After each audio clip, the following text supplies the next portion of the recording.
5693 œufs. Les filles, bravo. Vous avez bien mérité un peu de Cyrano de Bergerac. Allez, en voiture. Roxane. Tu veux conduire peut-être aussi? Ça va? La coopérative ne veut plus de petits producteurs. Quoi? C'est fini, Roxane, on ferme dans 3 mois. On en a bloqué des départementales. On en a balancé des œufs. Pourquoi vous faites pas le buzz? Le buzz? C'est pareil, on s'en fout. Ah. Donc justement, un premier film. On reçoit Guillaume de Tonquénec, pas pour son premier film, mais par contre, Mélanie Offray pour son premier film, après un premier court-métrage. Tout à fait. Court-métrage Sois heureuse ma poule. C'est pas une proposition, hein, mais il était déjà question de poule, et là, a priori, il est question de poule également dans Roxane. Comment ça marche, ce truc, là? Bonjour, nous sommes Roxane et Raymond. Bah c'est ça, fais la gueule.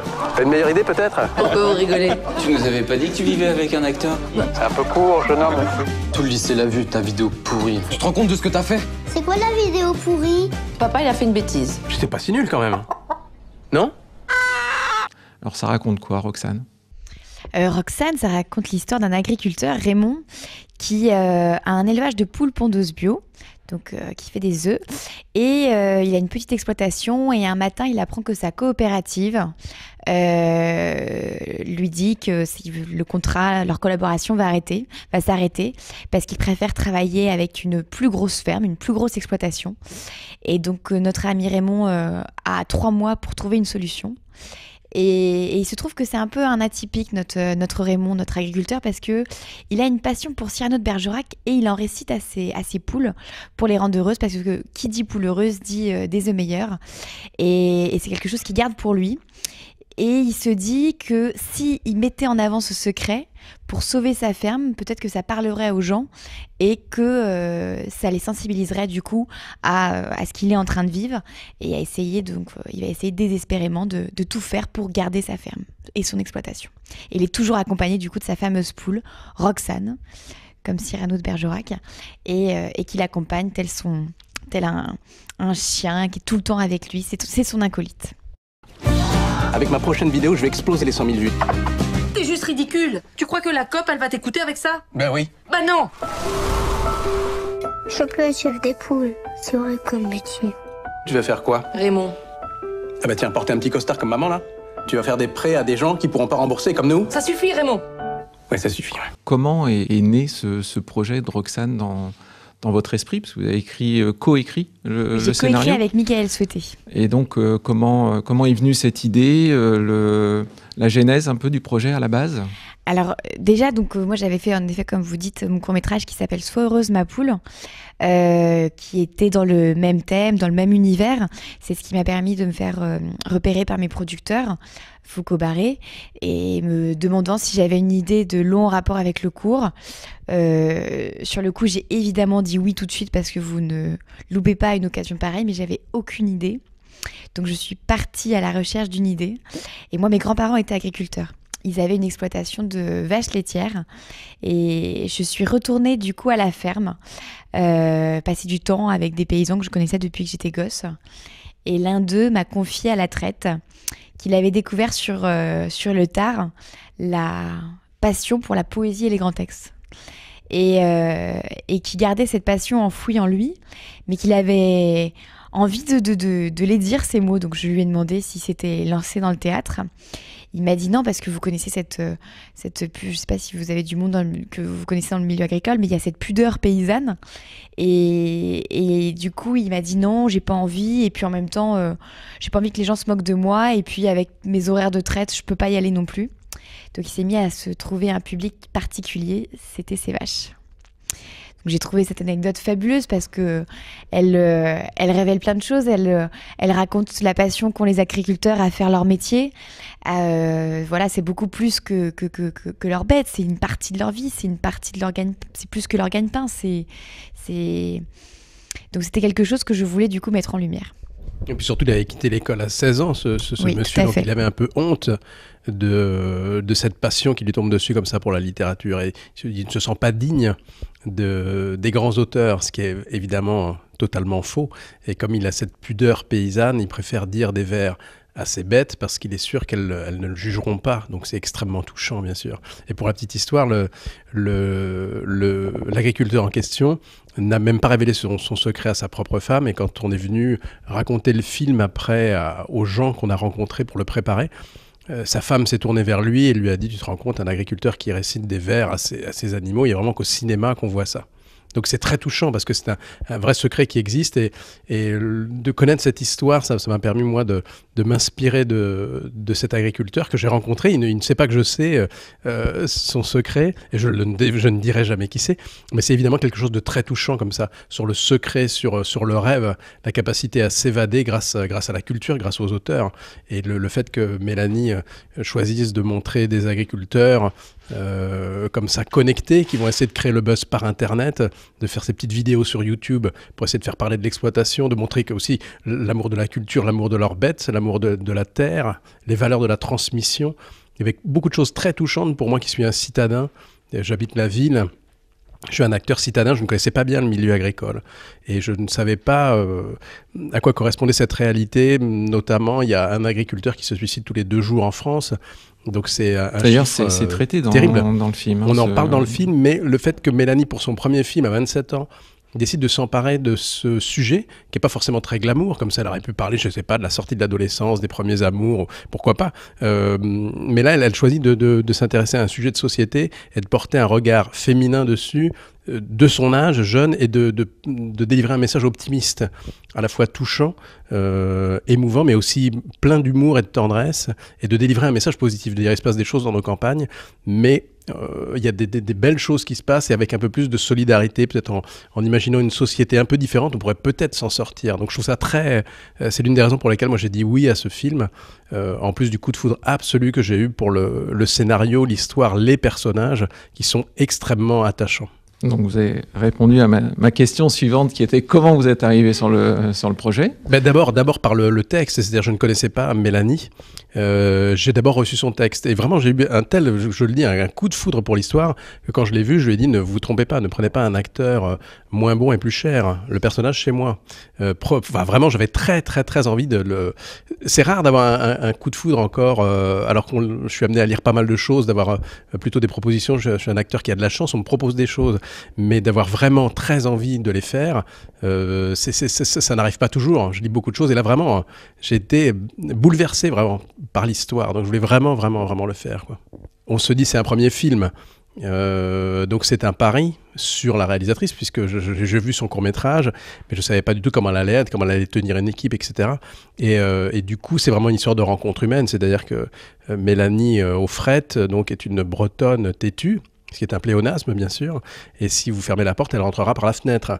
Donc ça me plaît aussi de porter ce projet, d'être convaincue d'abord elle-même par son sujet, de rendre hommage à ses grands-parents, aux gens qu'elle aime, et puis de porter ça avec une force de conviction. Il faut qu'un premier film, il faut que ce soit nécessaire. Sinon, si c'est un truc un peu inutile, autant faire autre chose, franchement. Le cinéma est encombré de films un peu moins intéressants, on va dire. Donc, pardon pour les autres, ce qui est évidemment pas le cas de tous les films, mais je pense qu'il faut avoir une nécessité. Si un artiste n'a pas une nécessité à s'engager et à parler, c'est pas la peine qu'ils prennent la parole. Autant, voilà. Donc c'est pour ça aussi que ça m'a plu et que, pour être très sincère, quand elle m'a emmené dans le repérage des décors, où elle m'a dit là, tu verras, il y aura donc 1000 poules rousses autour de toi, tu auras ta poule blanche à côté de toi, tu seras sur ta botte de paille et tu vas déclamer du Cyrano. Elle me montrait ça, il n'y avait pas de feuilles aux arbres, il y avait de la boue partout. Un rocher de granit magnifique au milieu d'un champ à côté d'une exploitation de poules. Je me suis dit, cette fille est dingue. Et en même temps, tout ça a été écrit dans le scénario. Mais je me suis dit, si on arrive à réaliser son rêve, que ce soit moi, comédien, mais l'ensemble des comédiens et l'ensemble de l'équipe technique, on peut peut-être faire quelque chose de rare. J'arrêtais pas de lui dire, ça l'énervait au début, tu es en train de faire un film qui ne ressemble à rien. Et c'est-à-dire à rien de ce que moi j'ai pu voir par ailleurs. C'est une proposition très intéressante, quoi, et très touchante. Et justement, vous précisiez tout à l'heure que vous êtes plutôt un citadin. Vous avez fait une immersion dans un premier temps en campagne, parce que nous, à la Picardie, on est très campagne, hein, on est dedans. Donc la ville, on y va de temps en temps, ce ne serait-ce que pour aller voir des films. Mais donc vous avez découvert le milieu agricole de quelle façon pour être aussi à l'aise avec la cote de travail et puis Roxane sur l'épaule? Alors c'était l'un des autres pareil du film, c'était, comment dire, j'ai tellement eu un coup de foudre pour l'histoire, encore une fois, que je voulais être à la hauteur des personnages qu'elle dépeint, et puis aussi des personnages que j'ai rencontrés. C'est-à-dire qu'elle m'a imposé un stage agricole que j'ai accepté de bonne grâce et surtout avec beaucoup de curiosité, parce que j'ai appris des gestes techniques auprès des agriculteurs dont Mélanie s'est inspirée, qui racontent leur histoire, comment on prend une poule, comment on la nourrit, comment j'ai appris à traire des vaches, à planter des haricots, mais surtout j'ai rencontré des gens, les agriculteurs, donc un milieu que je connaissais mal, voire très peu, ou par les faits divers des journaux, ou par ce malaise agricole dont elle s'est emparée. Là, je l'ai senti charnellement, physiquement, en parlant avec ces gens, et notamment, une chose qui m'a beaucoup touché, c'est de comprendre que la terre, ils la tiennent, l'exploitation, souvent de leur père, qui lui-même la tenait du père, donc ça vient de loin, l'exploitation, c'est quelque chose qu'on se transmet, qu'on n'est là que de passage, et qu'on va essayer de l'améliorer, de la rendre dans le meilleur état possible au fiston, à la fille, au neveu, à la nièce, ou à quelqu'un qu'on aura choisi, et que quand on perd la terre, c'est pas seulement perdre son métier, et c'est beaucoup plus que ça, c'est perdre vraiment son identité, je pense, parce que, et puis c'est une forme de trahison absolue de l'héritage et des ancêtres qui ont mis tout leur sueur, leur sang, leur labeur pour vous transmettre cette terre. Énorme, et si vous perdez ça, pourquoi ça tombe sur vous, à votre génération? Quelle injustice absolue. Et je comprends qu'on puisse perdre la tête à tous les sens du terme et être désespéré. Donc que Mélanie s'empare de ce sujet grave, mais fort et beau, et qu'elle délivre un message positif dessus, j'ai trouvé que c'était vraiment, encore une fois, une des raisons de s'engager à 200% sur le film. Alors justement, Mélanie, comment on démarre les premiers jours de tournage avec quand même un casting qui est un casting de roi quand même. Hein. Il y a, un casting 5 étoiles, Guillaume, on peut le dire. Meilleur casting français.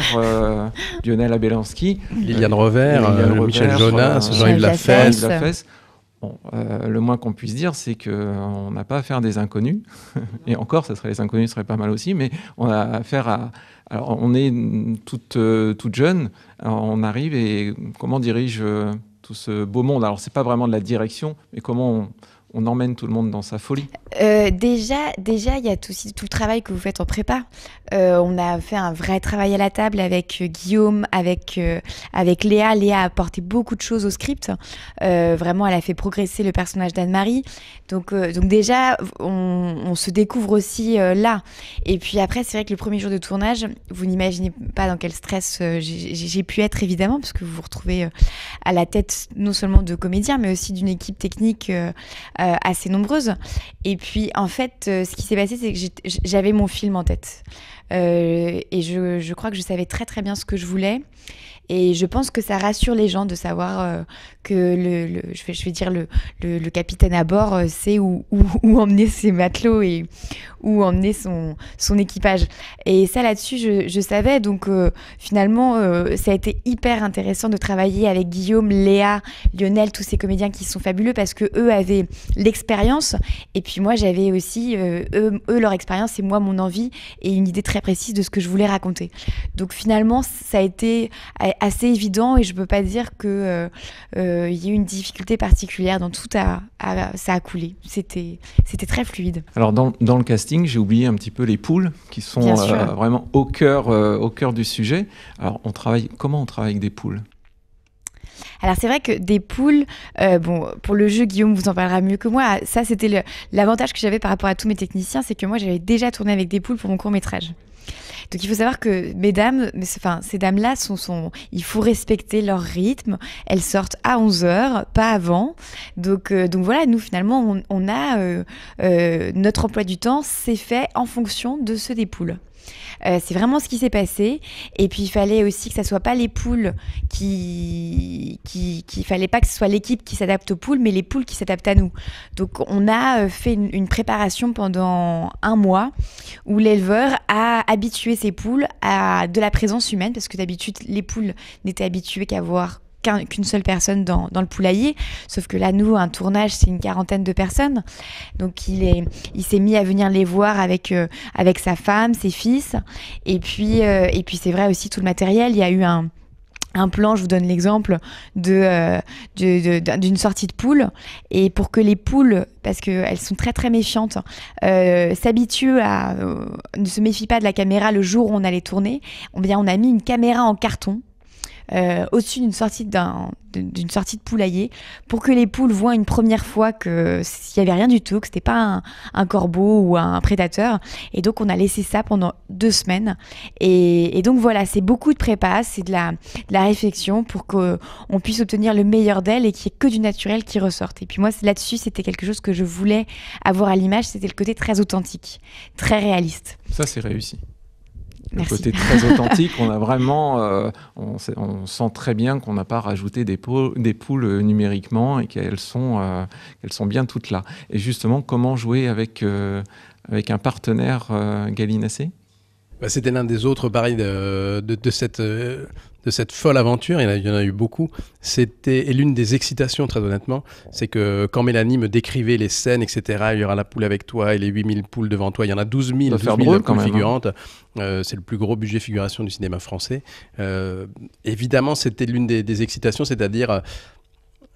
il va falloir créer le lien avec cette fameuse Roxane.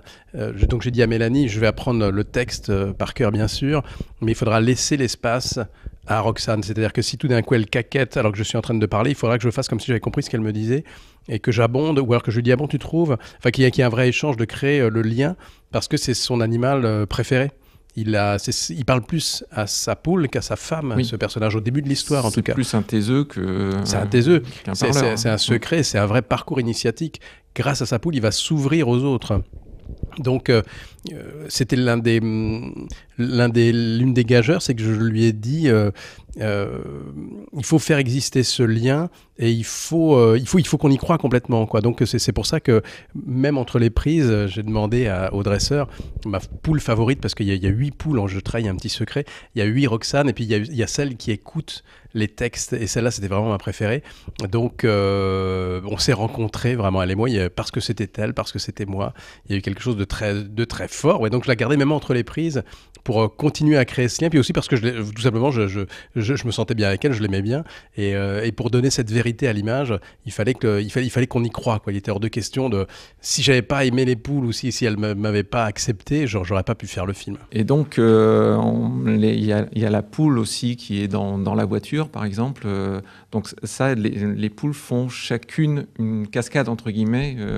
Enfin, elles sont monotâches en fait, il y a 8 poules qui ont été élevées, chacune a une action, chacune pour une action. Il y a celle qui me suit comme me suivrait un animal domestique, comme me suivrait un chien. Celle qui est entraînée à faire la gueule, quand vous verrez le film, vous verrez tout de suite dans quelle scène elle est utilisée. Elle avait un très mauvais caractère, une une très sale tête, mais sale tête. Elle était marrante. Et celle qui fait les cascades voitures, en effet, qui a été entraînée pour ça, celle qui tient sur mon épaule, et puis la fameuse que j'ai surnommée Roxanette, donc qui écoute tous les moments de littérature et qui partage les émotions du personnage, puisque, comme vous l'avez compris, il perd son exploitation et il est en train vraiment de tomber doucement, quoi. Donc il est traversé par des émotions très fortes, et j'avais besoin que ma partenaire principale, en l'occurrence Roxane, m'écoute et partage ça avec moi. C'est ce qui s'est passé. Et justement, redonner des textes comme ça, relire des textes, les décliner devant les poules de façon amateur, on va dire. Où est le travail de comédien qui est plutôt justement dans le juste? Là, vous avez dû désapprendre à réciter du texte. Ouais, c'était une vraie discussion avec Mélanie.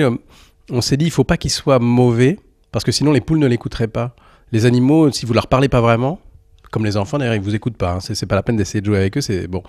Par contre, il faut qu'ils leur parlent vraiment, mais comme c'est des textes en vers, il y a ce qu'on appelle un nombre de syllabes, il y a 12 syllabes ou 12 pieds à respecter, et peut-être que dans sa maladresse, il va n'en dire que 10, où il va faire les liaisons mal à propos, n'est-ce pas, où il va être un peu maladroit, mais il aura quand même ce sens et cette envie de partage avec eux, avec elle. Et on va le voir progresser petit à petit grâce à une rencontre assez incroyable avec une voisine anglaise, qui est elle-même prof de français, qui va l'aider à devenir meilleur et progresser aussi dans l'expression des sentiments et de l'émotion. Et ça donne ce film qui est ponctué par les textes d'Edmond Rostand, où la très bonne idée des deux auteurs, c'est d'avoir mis en situation ces textes, c'est-à-dire ces textes qu'on connaît comme le non-merci, comme un baiser, mais après tout, qu'est-ce ?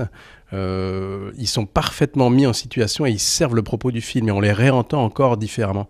Donc le personnage est traversé par des émotions, et les textes placés à ce moment-là illustrent parfaitement le moment où le personnage en est dans son histoire. Et Mélanie il y a la musique dans ce film. Tout à fait. La musique signée Gaëtan Roussel. Le grand Gaëtan Roussel. Comment on va chercher aussi Gaëtan Roussel? Comment on va chercher Guillaume? Et ben c'est pareil. En fait, ce qui est assez marrant, c'est que pour un premier film, on est amené à penser qu'on n'a pas accès à ces personnes-là, et au contraire, si. Au contraire, mettons ça sur le côté que si jamais les gens prennent ça pour du culot, mettez ça sur le dos de la jeunesse. Elle est jeune, elle peut pas comprendre. Elle est bretonne. Elle est bretonne, voilà, exactement. Donc non, au contraire, moi je trouvais que pour un premier film, il fallait que j'ai des grands rêves et que j'essaye de les atteindre. Donc Gaëtan Roussel, ça en faisait partie. Je suis une énorme fan de sa musique. Et quand j'en ai parlé à mes producteurs, parce que c'est vrai que je voulais travailler assez vite en musique, je voulais que ça arrive assez rapidement dans le projet. Et donc on a travaillé, j'ai demandé avant de commencer le tournage à trouver le compositeur. Et donc Gaëtan Roussel, on lui a envoyé le scénario, il a accepté de me rencontrer et il m'a dit bah écoute, j'aime bien l'histoire de ton film, je veux bien faire ta musique, par contre il faudrait que tu m'envoies une liste de références musicales. Et il a beaucoup ri parce que quand je lui ai envoyé, j'ai dû lui envoyer, je sais pas, une trentaine de morceaux avec des instants très précis de qu'est-ce que j'aimais, pourquoi et à tel moment. Et il m'a dit, bah, t'as bien fait de me l'envoyer parce que j'avais envoyé ces morceaux, 90% étaient les siens. Et donc il m'a dit, bah, au moins t'as demandé à la bonne personne, je sais faire ça.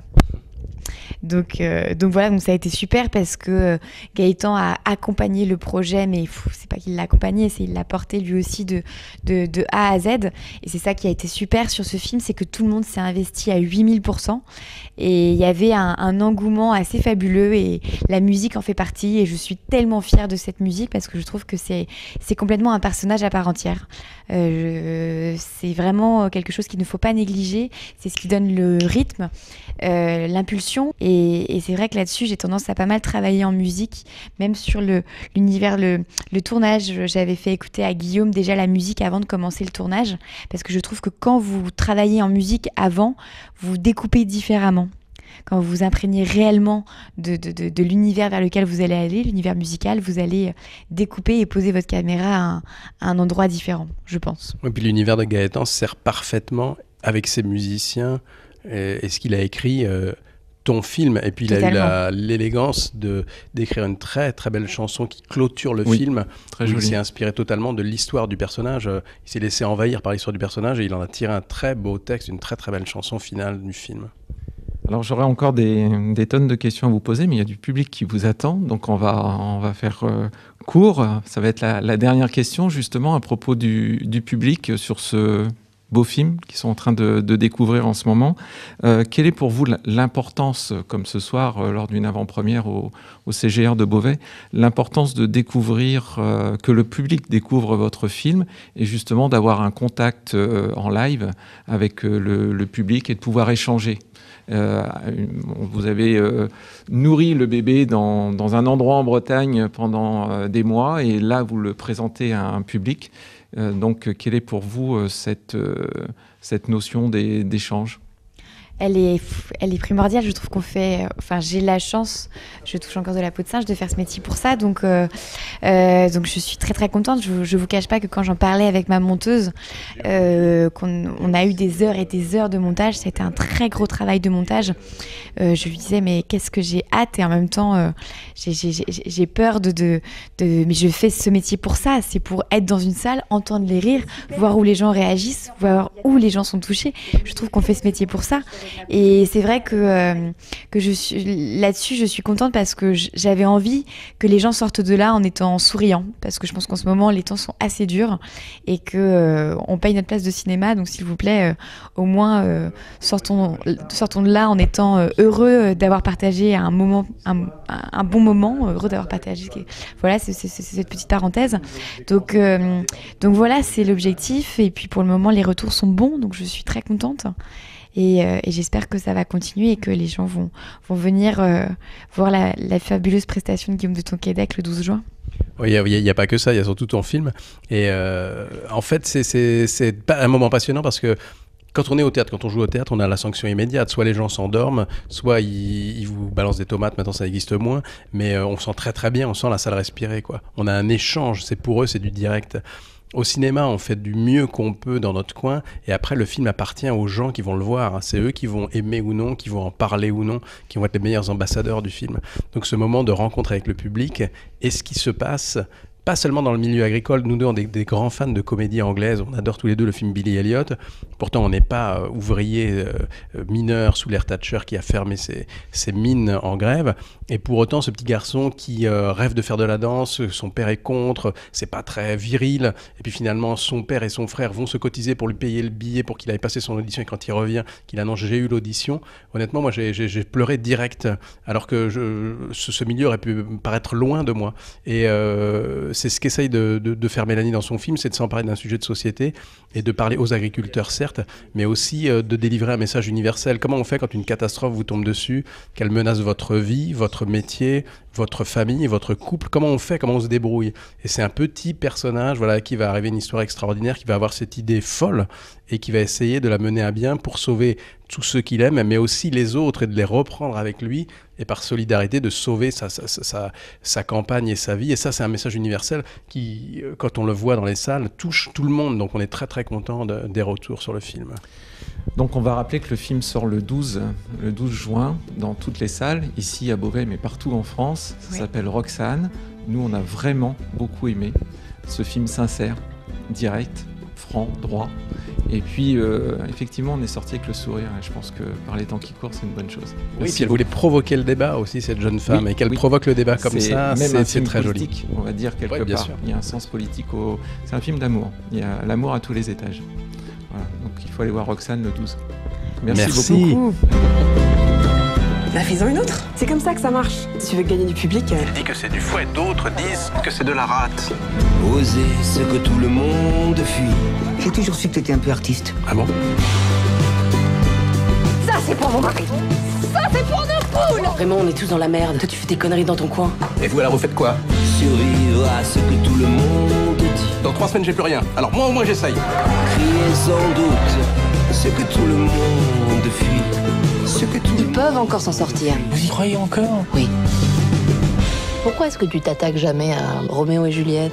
Avec Roxane, ça ferait bizarre, non?